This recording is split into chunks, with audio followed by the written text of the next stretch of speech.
Да ја прашам повторно вас, уште некој прашање. Што се однесува за нели вашиот факултет? Што точно вие студирате, ева, каде потпрашам сега? Компаративна книжевност. Компаративна книжевност. Мојот реднички исто така тоа го студира, така да ве уверувам, тоест ги уверувам слушателите дека тоа воопшто не е лесен факултет. Впрочем, да, никој факултет не е лесен. Колку ви помага тоа тука, ова компјутерива? Па во однос на тоа колку можам да добијам информација, значи колку барам толку ќе добијам. Значи гуглање, такви работи, пишување на Има професори кои што тоа го бараат стрикно, значи најди си материјал на интернет, и ако јас тоа не го знам, тогаш не можам да најдам. Да, многу нормално. Тоа не се сретнувате вие со тоа, току претпоставам сите студенти широм УКИМ и во другите универзитети. Кажете ми, значи покрај тоа што го користите вие како софтверот, како алатка, дали вие, например, би се нафатиле да им помогнете на вработените во самата организација, да помогнете, значи не на едноставни прашања како, но туку едноставно дали би сакале да ве вклучат они вас во дел од нивната програма за како фидбек, еден начин на фидбек во нивната програма. Па во секој случај, доколку би имала таква можност, сигурно би ми изгледало пресрет. Значи, доколку би сакала, ако кажам дека сакам, никогаш не би рекле не.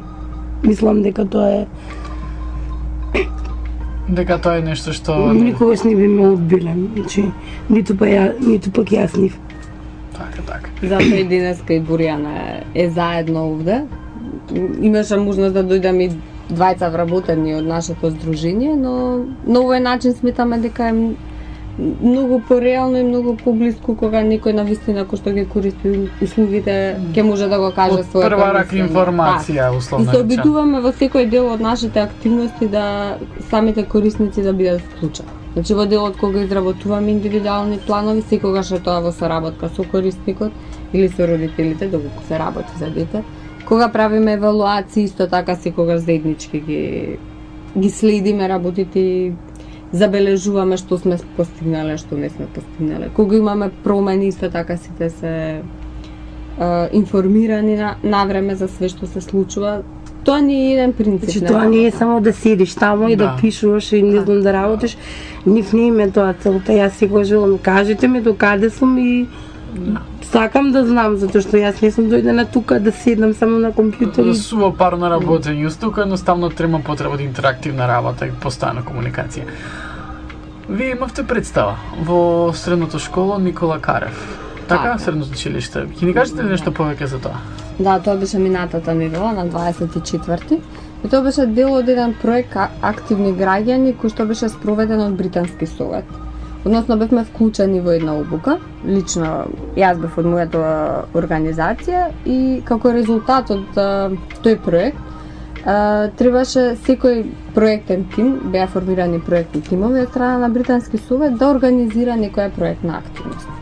Во мојот тим бевме заедно со представник од општина Карпош, Билјана Пустова, која што воедно и е професорка во средното училиште, и со Маја Гацовска од Републичкиот центар за поддршка на лица со интелектуална попреченост Порака. Заеднички се согласивме да биде една ваква промоција на Законот за заштита и спречување од дискриминација, бидејќи постоечката представа која што ја спомнавте веќе постоеше, но обработуваше тема на семејно насилство. Се обидовме никако да преименуваме одреден дел. Така, девојката од училиштето која што го пишуваше сценарието разговараше со една од нашите кориснички, која што е со оштетен вид, и се обидовме да вклучиме овој дел на дискриминација некако во самата представа. Учесници во представата, односно глумци, беа ученици од Никола Карев. Мислам дека на многу интересен начин и на вистински ја доловија ситуацијата на секоја лице кој што има хендикеп и на секоја семејство кој што има лице со хендикеп, особено на родителите. За крај, бидејќи еве даги и нашиот крај на разговор, попалека и како и крајот на емисијата, Дали имате да кажете да упатите, предпоставам, некој апел, нешто на нашите слушатели, со што ќе ги заинтересира да ви помогнат на вас како вработене, но и да им патите на лицата со хендикеп да дојдат кај вас да ги користат. Секој што го интересира или пак барем што малку го заинтересиравме за ова, е добре дојден во нашето здружение да види. Особено се засигнати тука студентите од Институтот за дефектологија, со кои што имаме соработка и доаѓаат кај нас. И се надевам студентите од Институтите за информатика и информатичка технологија, кој што може би овој дел на пристапни хардвер и софтвер би бил интересен. Постои можности за изработка на дипломски работи, веќе неколку од Институтот за дефектологија ги направија кај нас, че секој што е заинтересиран може да дојде. За лицата со хендикеп, секој може да користи компјутер, така да воопшто да не се воздржуваат и да се плашат да го користат компјутерот, доколку имаат потреба може слободно да не побараат. Исто така би сакала на сите да им препорачам, бидејќи сме оваа недела поддржуваме една европска кампања која што се вика Get Online Week, и која што особено насоката е да се привлечат нови корисници на компјутер. Би им препорачала на сите ваши слушатели да се приклучат на кампањата, односно да го пополнат бројачот кој што се наоѓа на нашата веб страна, и особено доколку може да привлечат некој кој што никогаш не користел компјутер или прв пат доаѓа во контакт на компјутерот да го пополни овој бројач. Со тоа што ќе упатиме апел дека и во Македонија се користи компјутерот и дека голем дел од нас го користи. Со надеж дека ќе станете регионален водач на ова поле и дека ќе доаѓаат и студенти од странство и така натаму. Каде се вашите простори? Уште еднаш каде може точно да ве најдат? Здружението се наоѓа на Партизански удред, значи на булеварот Партизански удреди, во зградата пред Лептокарија, на самиот булевар, на трети спрат, стан 29. Слободно може да дојдат да не посетат. Добро, за сите информации, драги слушатели, односно за контакт броеви, слободно пишете ни на страната на Facebook на Student FM, ќе ви дадеме броеви и лица за контакт, доколку сте заинтересирани за ова.